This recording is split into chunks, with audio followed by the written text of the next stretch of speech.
Ladies and gentlemen, it's showtime. Bienvenidos a Planeta Wrestling, bienvenidos un día más a nuestro canal. Chicos, hoy me encuentro con una persona muy importante.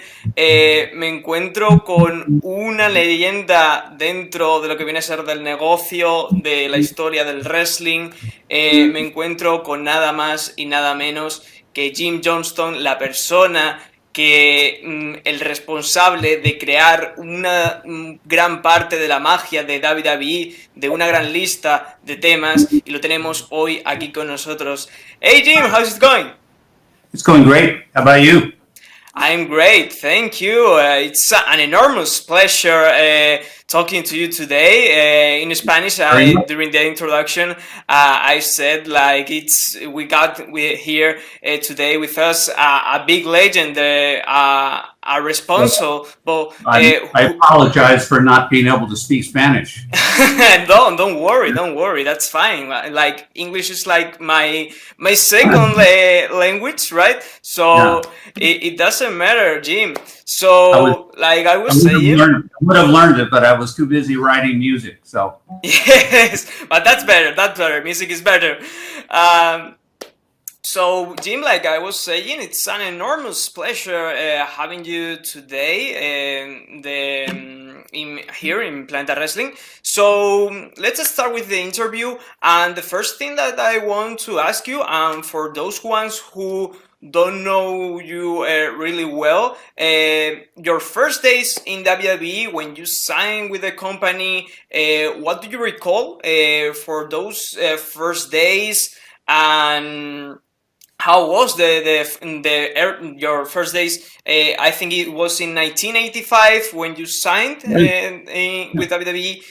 How was meeting Vince McMahon and the superstars for the first time? Well, it was so absolutely different than what it is now that it's barely imaginable. It was Vince had just bought the company from his father. Mm-hmm. There were maybe, 10 employees. I wasn't an employee for years later until they went public, and then the lawyers made us have a contract. Vince and I operated on a handshake for, 15 years, and we would have been happy continuing to do that, except the lawyers stepped in and we got to get contracts. Mm-hmm. So at the beginning, when he took it over from his father, there was no music. So, it was like two guys walk out to the ring, they mix it up, they walk off, the next two guys walk in. And so the music sort of entered slowly. The first pieces of music I wrote were like themes for the shows or themes for WrestleMania. Mm-hmm. Those kind of things. And then over time, more and more people started to have entrance themes. So we were definitely making it up as we went along. And early on, only the good guys, only baby faces got music, and the bad guys, the heels, no music. And then later, they got really crappy music or almost non-music, these stuff like toilet flushes or just something really sort of cartoony that would say like bad guy. And fortunately eventually that changed. I sort of lobbied for that to the heels need to have good music too, because the only difference is they're just the guys people love to hate rather than love to love. So, but the intensity of the emotion is the same. So, and it really just built like that. And I think the intensity of it all and popularity of it all probably really hit an incredible high during the whole, what they call the Attitude Years, when like Steve Austin and Undertaker and Rock and Jericho, and go down the list were all really on top of their game, and so those were really, really good times. So it was a pretty wild ride. Yeah, it has been a lot of years, and that's interesting what you mentioned. The difference between a Babyface and a heel. That a heel doesn't didn't have a team on those days, because I imagine that not everybody knows that fact, and well, it's an interesting thing to mention. And still talking about these WWE teams and all this stuff, we know that each superstar is different and has its own gimmick, but in general, how was the process of creating a WWE team for any superstar? Well, geez, I guess there are many aspects to it that are the same from person to person, but each one is different in the sense that part of my goal with each piece was to make it different than anybody else's, so that this piece of music sat uniquely with this person. The immediate things I would look for, or the biggest right out of the box factor was it a big guy, like a big, heavy, plodding guy, or a smaller, wiry, fast moving guy? Because that would dictate the tempo. Big guys were slow, or just so heavy that, like, so big that it's hard to move them. Gravity is pulling on them. And then the wiry guys are, much faster tempos and frenetic and fast moving. And then after that, it's I always call it's like scoring a movie. So it's there are different characters in the movie. You've got the great analogy is Star Wars. You've got Luke Skywalker, he's the babyface, and you got Darth Vader, he's the bad guy, and he's got dark, ominous, slow music. Dong, dong, dong. So it's really the same model, except we started to do it before Star Wars came out. So, yes. And from all WWE teams, I would like to ask you, you had to pick one of all of them to be the most significant for you. Which one would it be? Impossible to say. There are just so many, and it's like listening to music in your car or something. You're in a different mood day to day, and part of my problem in answering that question is there are too many to even remember. And when I do remember different things, they'll pop into my mind and go like, "Oh, I remember that. That really worked." So, and oftentimes my favorites are not necessarily, the most popular. It isn't like I want to immediately answer like, "Oh, well, the Rock's theme, that's my favorite," or Undertaker or something. But I really like sort of little, probably because everything ultimately emanates out of me and my life experience and situations I've been in, that then, as is the same for all composers, that you take your own life experiences, and even if it's writing for a movie or a song for somebody else who's a performer,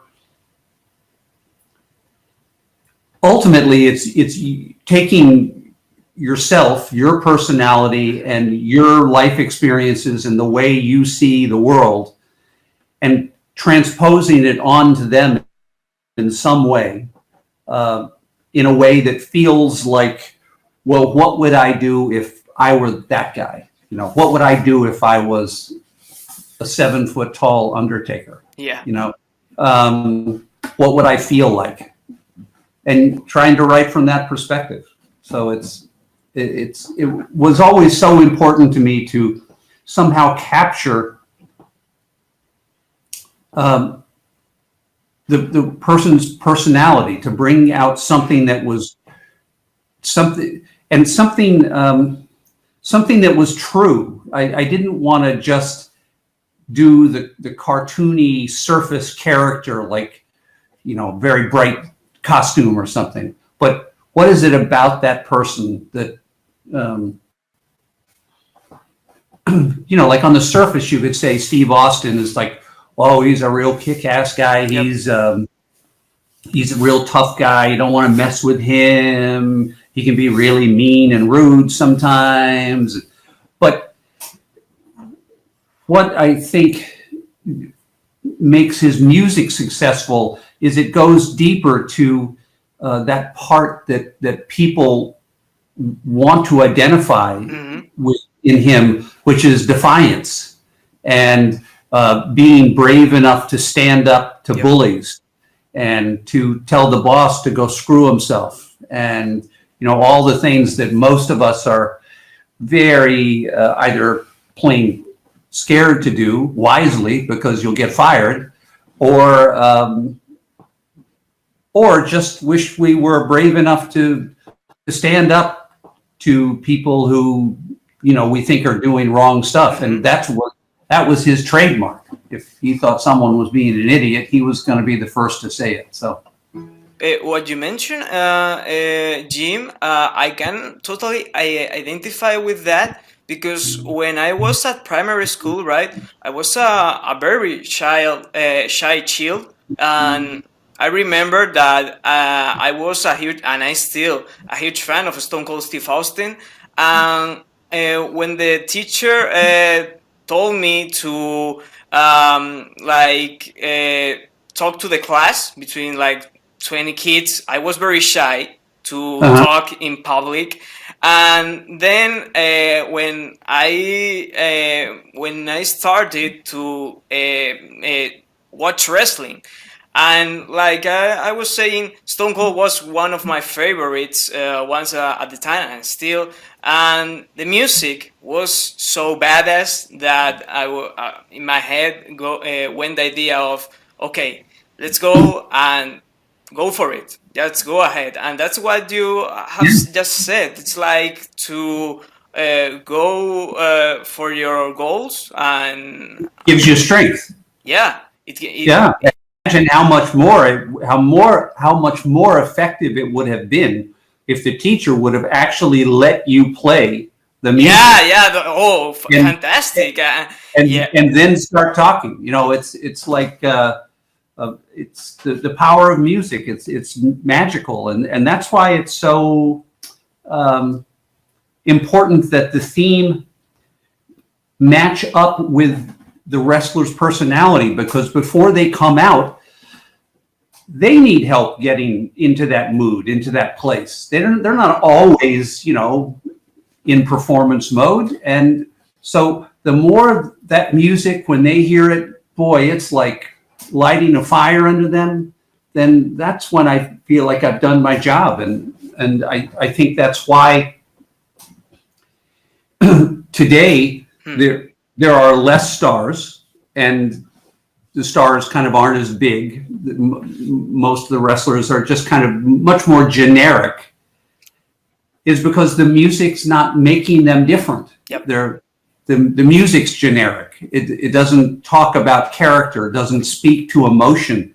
So I think it's not firing up these guys, and I feel horrible about that, because there are probably people who would be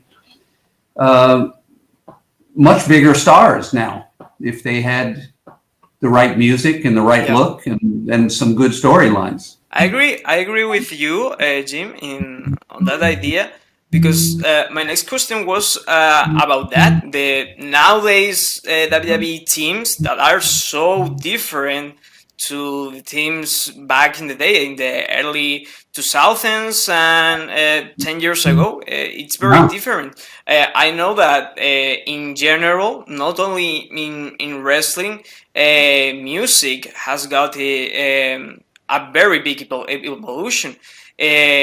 But I agree with you in that what you have said, that a lot of WWE teams in NXT, it's very generic, and like I think a team for a superstar, it's a big part for its character and its gimmick. Oh, it's huge. It's gigantic.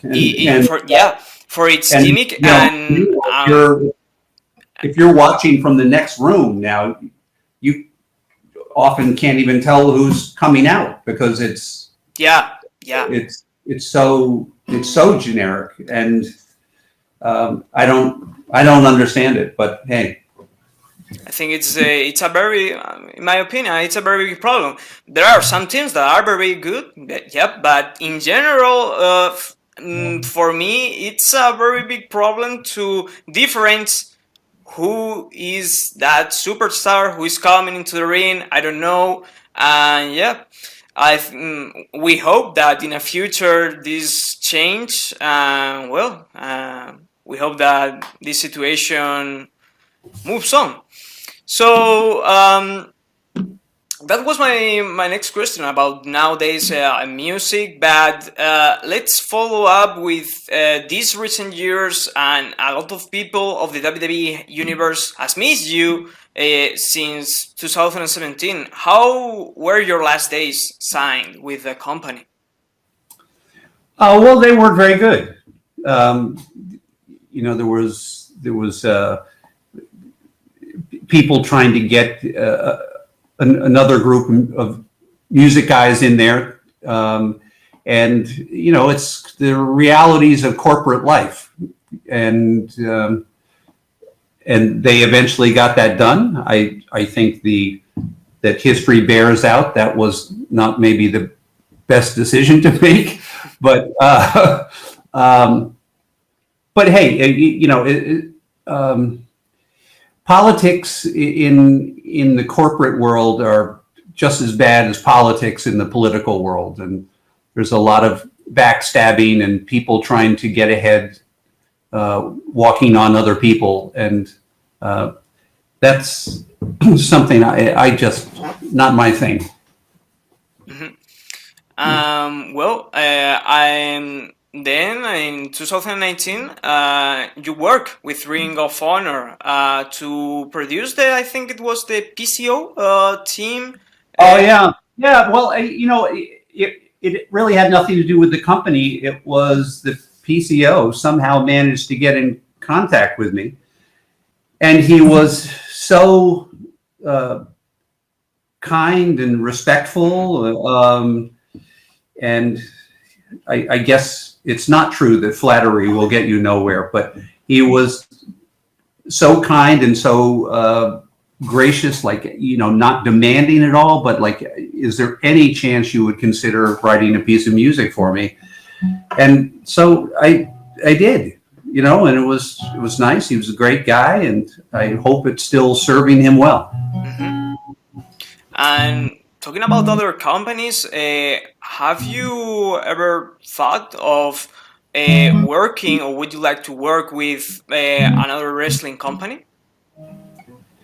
I would definitely enjoy writing some themes for people. I don't want to get back into a full-time thing, mm-hmm. but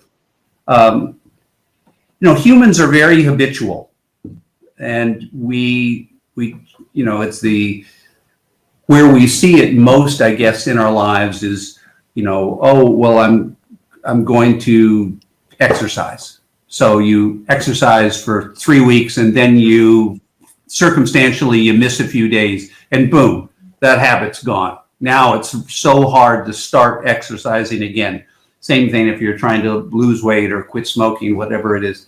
So for 32 years, my mind is constantly thinking about themes. I pick up a guitar and I play some. It's like, oh, well, that could be a theme. That's kind of cool. So that mentality doesn't just turn off because Vince happens to give me the heave ho, you know. So I've got this backlog of all these theme ideas with nowhere to go. But so I'd be happy to write some music, but I don't know, you know, everyone or the organization seems surprisingly content with what they've got, which is a mystery to me. Jim, also from the WWE teams, you also produce some tracks from of some films like No Holds Bar and The Chaperone, and they were well. I think that it's not the same to produce some tracks for a film. Oh no, you're right. It's very different. It's very different, right? Process, and well, and also it inherently tends to be you're working with an orchestra, so and that's really my favorite thing to do is orchestral scoring, because the interesting thing about the whole WWE experience is, you know, when people would find out, oh, you compose for WWE, they'd immediately think like, oh, well, what you do all the time is heavy metal music. And it's like, actually, no, I actually rarely did heavy metal music, but because when you think about the music as a whole, it's all over the place. It's every genre. There's a lot of orchestral hybrid stuff happening. So I love that music. And one of the things I loved about my time at two of my favorite things while being at WWE were the vast array of music I got to compose. You know, it's just everything from rock and rap and world music and opera, and you know, there was almost no stone unturned in all those times. And the other was the best part that wasn't all best parts, but something that really was fun was the part of Vince that, you know, as much as he could be tough and really demanding of and have something in his mind, and that's absolutely what he wants. That's what he thinks he wants right up until he hears something different. Mm-hmm. And he had this wonderful ability to like to be surprised. He loved creative surprises. Like he might ask for a piece of rock music for this new guy. So I'd give him a piece of rock music, but I also might give him something else. It's like, I also thought of this, like this ballet music. And he oftentimes would say like, whoa, boy, I wasn't thinking about that, but that works. It works. And I think it takes ultimately a pretty broad-minded, creative guy to do that, particularly in corporate world where the higher-ups generally like to show their power by saying, do this, do that, do this. So I give him huge accolades for that. And it made the job fun because it gave me the latitude to try stuff, to not just look at the simple solution, but to look outside the box at other kind of more unusual or more creative solutions to the question. And I think that generally led to my most popular themes is when I would do that, when I would not do the obvious.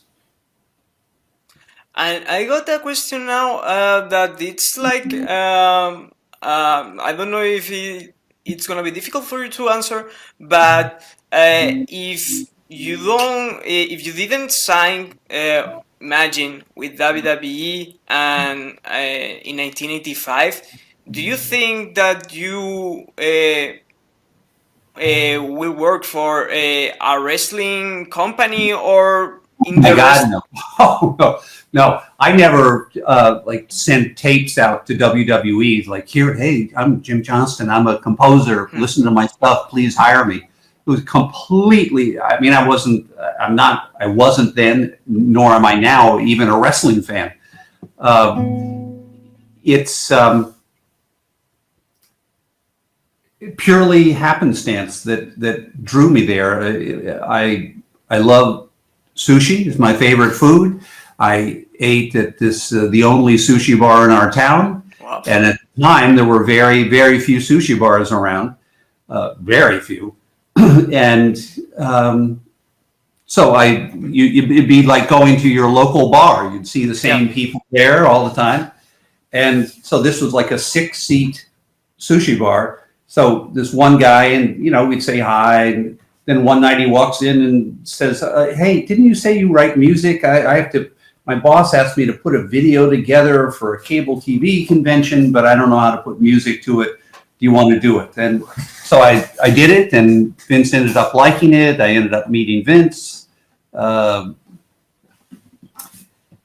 He and I hit it off incredibly well immediately, and then it just developed from there. But if I didn't, if that little piece of good fortune didn't happen to me, I'm sure I would have gone much more straight towards movie scoring, film scoring. That's great, Jim. And just like to finish, because I got another question for you, but this is a question that I've been asking like for years. And if you had to pick like one song to represent all the wrestling community, all the wrestling world, for example, like a wrestling anthem, which one do you think that it's the most similar to accomplish that wrestling anthem? Or do you think that exists or not? Do you mean a song that is a theme that somehow says that you play that song and in your head like it goes that is the wrestling anthem of all time? Well, I guess I'd have to say Undertaker is people hear that bell and hear that theme, and they think of Undertaker, and to think of Undertaker is to think of WWE and wrestling. So, people hear the Rock's theme, but now they also think of the Rock when he was at WWE, but they also think of him now as this huge movie star, for which deservedly incredibly popular. Steve Austin is, he's got his own shows now and stuff he does outside of WWE. So those are more character driven. I think Undertaker is just there's something about that, and the part I love about it that I think works so well is it's very emotional, and it's and for people who are fans of wrestling and people who are not fans don't get it. It's a very emotional thing. People get very, very tied to these characters, and I think that's why my music works so well, because I'm kind of a sap guy. I don't know if sap translates as a slang word in Spain, meaning I'm very emotional. At Christmas time, I cry at TV commercials. I'm very, I don't like to make small talk. I like, when I speak to people, I like talking about things of substance. And I tried to bring that feeling to wrestling characters. And I think it worked because people feel very deeply and very passionate about it. And if you're not a wrestling fan, you don't get it. But, for like, God forbid I should say this to a Spanish audience, but like, I'm not a soccer fan. I just don't get it. But boy, do I get that soccer fans, they live and breathe, for their team. So I certainly don't question the intensity of the emotion towards it. And nor do I question the intensity of the emotion of wrestling fans towards wrestling characters. So. Yeah, that's. I can imagine that, because I can feel like identified with that in a big part of me. So yeah. And just to finish, Jim, I don't know if you would like, but would you mind to play something in your guitar to finish this interview? Well, how about I play Undertaker's theme? Okay, go on. Which I won't do on the guitar. Okay, so this is, hopefully you can hear it. Can you hear me? Yep. So this is exactly how I wrote it, like a little children's theme. Yep.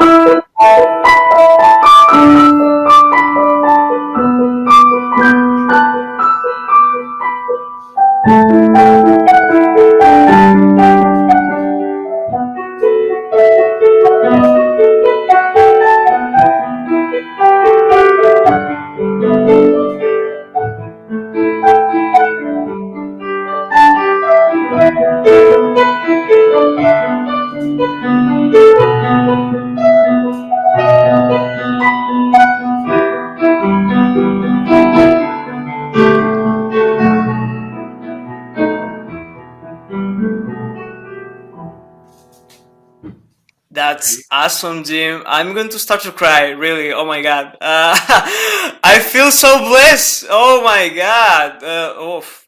That's legendary. Oh, thank you so much, Jim. An enormous farewell to this interview. Oh gosh. Having me, it's an honor to be on your show, and unbelievably, I have never been to Spain, and I've been dying to go for years. So as soon as we get out of this COVID crap, I'm going to.